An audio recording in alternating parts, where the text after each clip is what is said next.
Is this a sad menu update? Prince of the Bear. Today we're at Disney's Hollywood Studios in the shadow of what used to be Launch Bay, because it's time to go to the Hollywood Brown Derby. Yes, Hollywood Brown Derby has summoned us home. I feel like we just left Hollywood and now we're at fake Hollywood because, as your number one choice of foodie and infotainment, there are things on this menu that we have to try. Remember, she's vegan. I'm not. So we get some Hollywood lights. It's time to foodie and chill.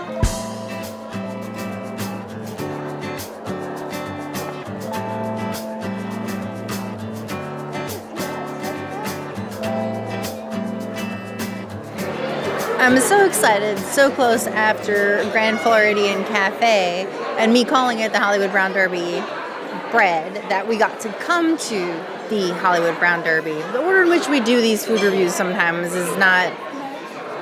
doesn't make sense. So, alright, I got some beautiful earth balance with some gorgeous Hawaiian salt on there. When we got this the last time we were here, we actually sat outside and they didn't put salt. So I'm glad the salt is here. Nobody, and I mean nobody, no buffet, no other restaurant on Walt Disney World property does these French rolls better than Hollywood Brown Derby. Is it all the same dough and shape and everything? Yes. But there's something truly special about the bread here that just sets it apart from everyone else. Maybe it's the butter, maybe it's the ambiance, maybe it's the cast members. I don't know what it is, but it's always like, there's a reason I call it the Hollywood Brown Derby bread.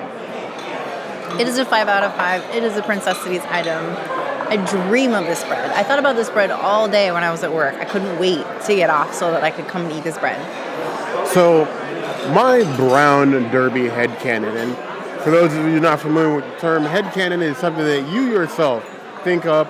It's probably true given your own personal experience, but I have no basis to fact for this for any way, shape, or form. But I think the reason the bread here, personally, is so good is probably the leftover legacy of that tiny little baker they used to have outside in the corner of Hollywood Brown Derby long time ago, like back during the Star Wars Weekends days. You get coffee and like Danishes and bread back there.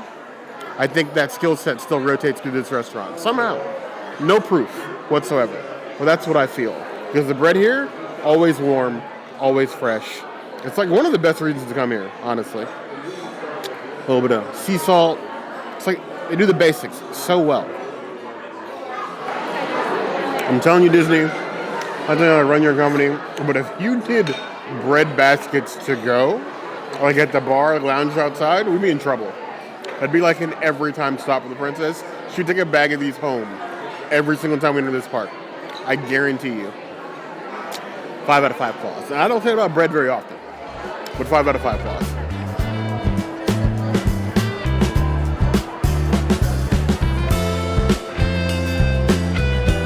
Spiced apple salad with leafy greens, fresh made apple butter, roasted apple, and walnut granola with the Cobb salad dressing on the side. Vegan. This is the new salad. Now, when we all saw the menu change, and we were so sad about the ravioli, and I thought, well, maybe I'll be able to modify this salad so that it's vegan. And the answer is yes. Now, the granola I was concerned about, but they actually use agave for the granola. So all you have to do is to remove the cheese, and then the dressing is actually got honey in it. So you get the Cobb salad dressing, and there you got a salad. Now, I love the Cobb salad dressing. I just had it recently when we dined outside at the Brown Derby Lounge like 2 months ago. We did the bread and the Cobb salad and everything. I'm just going to go ahead and toss the salad. I was very excited. It was like either I was going to order this or I was going to order the Cobb salad. Either way, I was getting a salad. There's beautiful apple butter here. I am excited. Cheers to a new salad. Wow. That apple butter is next level delicious. It's spiced beautifully. It tastes amazing with the apples. I have no problems with this dressing with the salad. It tastes like fall. It really does. It tastes like Halloween is ending and Thanksgiving is coming and Christmas is right around the corner, and that's basically what it is. So yeah, This is much better than what I expected it to taste like. I thought it was going to be more like apple crisp on a salad, kind of like a strawberry salad. But it's a little bit more dynamic than that. And I really like it. It's really complex for a salad. I would give it a 4.5 out of 5 salads. It really does toss my salad. We like a good bowl of rabbit food. I know a lot of you don't get excited about salads. I personally love salad. It's my favorite hangover food. Seasonal, not seasonal, fruit, no fruit, tangy dressing, tart dressing. I love it all. So I'm always excited to try something new. Apple butter with spiced apples, lettuce. This would normally come with a feta and a honey dressing. To me, it almost seems too sweet. So I'm curious to how it is modified. I don't feel like I'm missing a thing. The the apple butter really shines through and gives it like that nice level of sweetness. That with that lemon vinaigrette from the Cobb salad, there's a nice balance there. So you're getting tart with sweet, and you have the apples with the lettuce itself, and then the granola. It's a nice crunch gradient. It's a good salad. I would say it's a worthy appetizer, even with like the dressing switched out and the feta gone. I don't think you're missing a thing. I give that 4 out of 5 balls.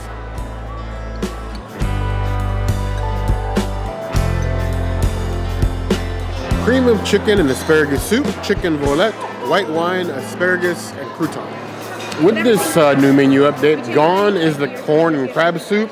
Now you have a chicken and asparagus soup, a cream of chicken and cream of asparagus combined with a little bit of asparagus in here as well, and little mini croutons. Now the server did warn us that this has a mushroom base, so if you don't like mushrooms, you may want to beware.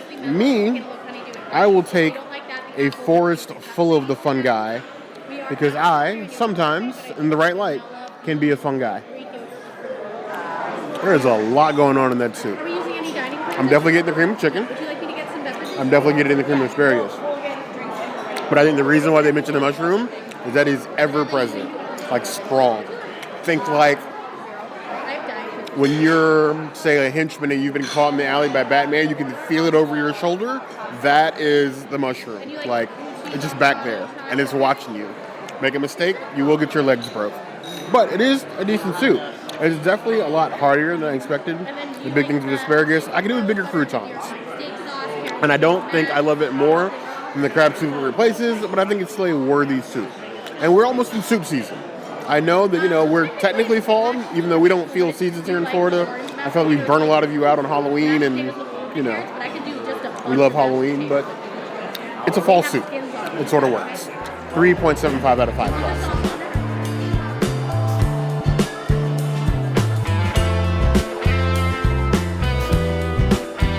House-made ravioli with English peas, carrot puree, and pickled mushrooms. Vegan. Our friend, the ravioli, was removed from the online menu. It has not been removed from the paper menu. Unfortunately, for the last year or so, there's been a lot of discrepancies on the Disney website with menu updates. So what you see online, you may not get when you come. So please take that into consideration. And that is a huge reason why we do this, so that we can tell you what's here when you come. And if it changes, we'll tell you that too. So here we are getting the ravioli again, because it did not leave the menu. And it is still here. And it is very delicious. I just had this 2 months ago. Can I cut it without a knife? No. Why am I even trying? I have a minus to my strength. There's a reason that I was usually a half-elf wizard in D&D. We don't have a lot of strength. Cheers. The deliciousness of the ravioli has not left the menu. It's so bright, fragrant. You get that pea forward, and then you have a citrus in the back. So it's just a really dynamic flavoring.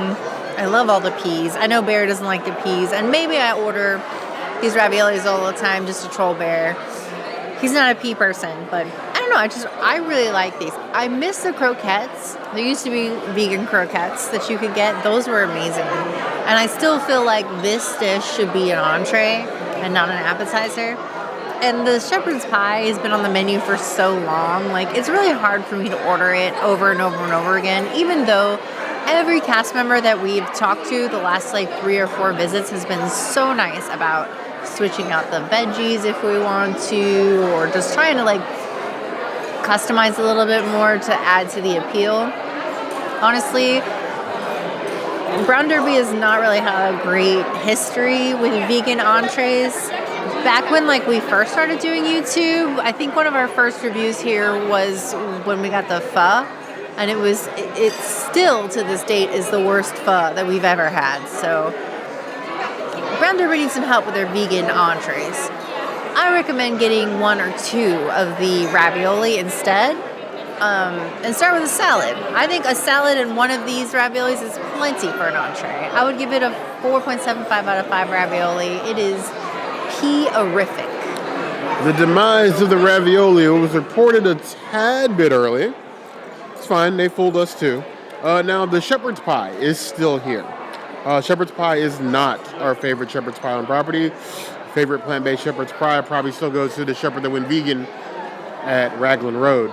But if you want the shepherd's pie, it is still here. We're just a little tired of it. You know what I mean? So that same flavor. The puree is great. The ravioli is great. I don't love the peas, but nobody expected me to love the peas. Honestly, at this point, they should just make this an entree portion of this, where it's like 6. Let's call it a day. I would give it 4.75 out of 5 claws. It's getting a little long in the tooth, but we're so happy it's here. Pork tenderloin, sweet potato polenta, house-made beer orange sausage, sautéed greens, and a Cabernet Sauvignon-Sherry sauce. One of the brand new items in the menu, this delicious-looking triangle-shaped pork tenderloin. You have these sliced in half, a 4-ounce pork tenderloin with some house-made like orange sausages, and then these little squares here are actually sweet potato polenta, deep fries with like crispy crust on the side. And the whole thing sits atop a little like oil spill of like a sherry demi-glaze almost. So you have the recommended chef temperature, cooked medium. That is in fact medium. Let's give the pork tenderloin a taste by itself first. Nice and fancy like. The loin is in fact tender, as if there was any doubts. Okay. Melts beautifully in the mouth. Very light chew. It's not tough. Cooked perfectly. It's got a good flavor to it. Seasoned, actual grill marks, a little smokiness to it. I like that. On its own, 4 out of 5 claws. Let's go ahead and take a bite of everything else. Give it a little bit more than tenderloin. Plenty of demi-glaze. Let's get some of this house-made orange sausage in here. Then I also want a tiny cross-section of one of these sweet potato polentas, because to me, it's probably the most interesting thing on here. It's a nice mixture of things. Now, we're going to do the Dumbo level trapeze act of trying to get this on the fork without spilling it on my shirt. There we go. This is a weird sort of comparison, but I feel like I just ate a Thanksgiving dinner all in one bite. The pork, the sausage, and the sweet potato. Knowing going in that it was a sweet potato polenta that was deep fried, I wasn't expecting so much polenta flavor. Like, it's sweet potato, just deep fried. Like, you're not going to mistake that flavor. It is all sweet potato. The orange sausage is actually pretty good, unique on its own. And I think as tasty as the pork tenderloin itself, and that demi-glaze just sort of sells the whole thing. It's like a flavor slip and slide, and I'm not complaining. I think altogether, it's a 4.25 out of 5 claws. That sausage is so good, I would take that on its own as like an app. The sausage is really like the surprising part there. I wasn't expecting it to be that good, just being like a, other garnishment on the plate, but honestly, this is a upgrade, I would think, from what we had previously.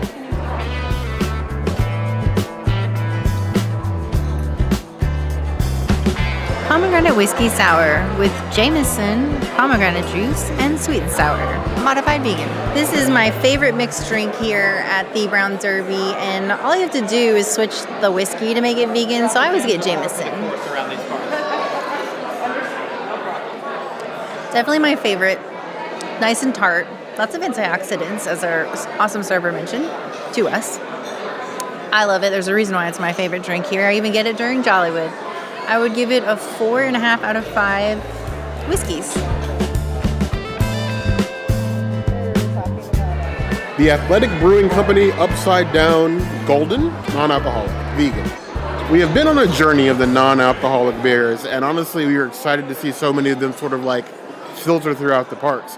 Honestly, right now, we have a fridge full of non-alcoholic beer at the house, both Biro, which is a Tom Holland's non-alcoholic beer, and then we keep, at this point, non-alcoholic Corona in the house, because if we're going to drink at home, I mean, yes, we could drink real beer, but like we prefer not to if we don't have to. So we like the taste, oddly enough. So we're always excited to find a new one.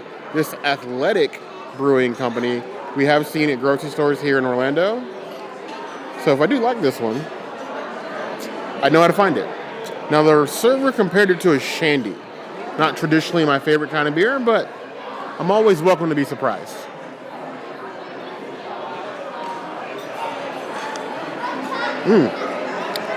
That's a hoppy boy. Not like hoppy, but like front of the mouth hoppy. So it's like it fades quick, but I do get like that shandy lemonish forward flavor. I feel like the princess would like this more than I do, but I wouldn't turn it down if somebody handed it to me. I'd be curious if they have other flavors I could try. Just on that though, I give it a 3.5 out of 5 plus.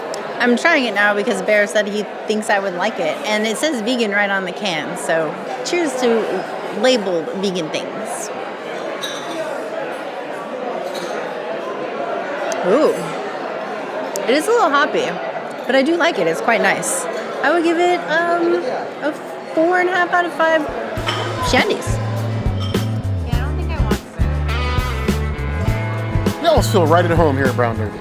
And you know how much we love not only being able to chat with you guys, but being able to see other cast members that we've been able to like run interact into with. As they do their rotations around different restaurants. This is so great. We see cast members from Citrico's, from Flying Fish, here and other places in their rotations. They've come back and left and came back again. We like it. We like it. And we always seem to come to Brown Derby like every 3 months or so. We're coming back again like next month. So yes. Jollywood's coming up. Yep. Yes, we will be at Jollywood, and yes, we are going to be doing Brown Derby that night as well. But this menu change, still needed. I like the appetizers. I wish the entrees saw a little bit more variety, and that plant-based option. It's time for a refurb. We really need a new vegan entree, like bad. But I don't know what you guys think, given what you've seen tonight. Are you excited for this new menu? Let us know in the comments below. As always, if there's anything else to do, that will always be the place to find us. Hit that notification bell if you want to see other videos like this, and we have new videos 5 days a week, Monday, Tuesday, Wednesday, Thursday, Saturday. we'll see you soon. Be sure to subscribe and like this video. And if you don't comment, I don't know where Bear's going to eat himself into. Maybe the Club 33 elevator, and then he's going to get kicked out, Will Smith style. I'm going to go live in the bones of what was Launch Bay. Oh. But you heard the girl.